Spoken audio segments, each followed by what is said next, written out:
একদিকে ইরান এবং আমেরিকার ড্রোন এবং মিসাইলের গর্জন, অপরদিকে আমেরিকার দীর্ঘদিনের মিত্র সংযুক্ত আরব আমিরাত দুবাই, তার অন্দরমহলে চলছে ভিন্ন এক আলোচনা, ভিন্ন এক কথোপকথন। আর সেই কথোপকথন হলো যে আমেরিকার ঘাঁটি দুবাইয়ের ভিতরে যেগুলো রয়েছে সেই ঘাঁটিগুলো আর দুবাই রাখবে না, সংযুক্ত আরব আমিরাতে রাখবে না। এটা আমাদের কোনো প্রয়োজন নেই। কারণ হলো যে আর কতদিন আমরা বিদেশি মানুষের ভোটের আওয়াজ, জুতার আওয়াজ আমরা শুনবো? নিজেদের জায়গা আর কতদিন অন্যের জন্য আমরা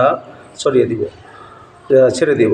এটা একটা জোর আলোচনা এবং জোর কথাবার্তা চলতেছে। দুবাইয়ের দীর্ঘদিনের খুব সুনামধন্য বিশ্লেষক আব্দুল মালিক আবদুল্লাহ তিনি বলতেছেন যে আর কতদিন পর্যন্ত আমরা এই বিদেশিদের আমরা আমাদের দেশে জায়গাতে রাখবো। বিশ্লেষকরা বলতেছেন যে এটা শুরু হয়েছে হলো আপনার যখন ইরানের ড্রোন এবং মিসাইল যখন সংযুক্ত আরব আমিরাতে যখন আঘাত হেনেছে। আর এই আঘাত হানার পিছনে একমাত্র কারণ হলো আমেরিকান ঘাঁটি দুবাইয়ে থাকা। মূলত কিন্তু ইরান দুবাইকে আক্রমণ করে নাই, ইরান আক্রমণ করেছে আমেরিকান ঘাঁটি দুবাইয়ে থাকার কারণে। অর্থাৎ যেখানে আমেরিকান ঘাঁটি রয়েছে সেখানে ইরান আক্রমণ করেছে। তাহলে ইরানের টার্গেট আর দুবাই হতে চায় না।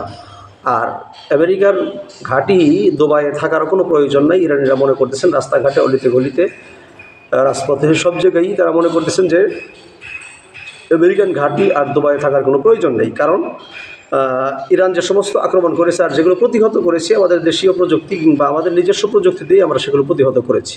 যতটুকু প্রোটেক্ট দেওয়ার কথা ছিল যুক্তরাষ্ট্র বা আমেরিকা অতটুকু আমাদের প্রোটেক্ট দেয়নি। যা প্রতিহত করেছি আমাদের অস্ত্র দিয়ে আমরা সেগুলো প্রতিহত করেছি। অতএব আমাদের আর কোনো প্রয়োজন নেই।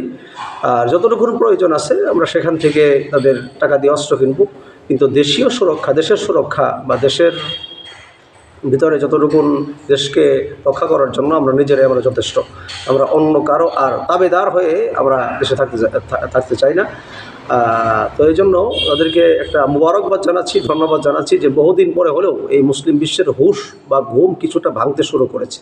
আপনারা দেখবেন অটোমান সাম্রাজ্যের পর থেকে নিয়ে মুসলমানদের শুধু একটা পাচাটা একটা ভাব শুরু হয়েছে। কিন্তু সম্প্রতি আমরা দেখতে পাচ্ছি যে আমাদের এই জামানায় এসে আপনার মুসলমানদের একটা ঘুম থেকে জাগ্রত হওয়ার একটা ভাব, বিশেষ করে ইরান একটা ঘুম থেকে জাগ্রত হওয়ার ভাব তৈরি করে দিয়েছে। দেখা যাক ইনশাল্লাহ আপনার মুসলমানরা যদি এক প্ল্যাটফর্মে চলে আসে, এক জায়গায় যদি চলে আসে মুসলমানরা, তাহলে বিশ্ব শাসন করবে মুসলিমরা, এতে কোনো সন্দেহ নেই।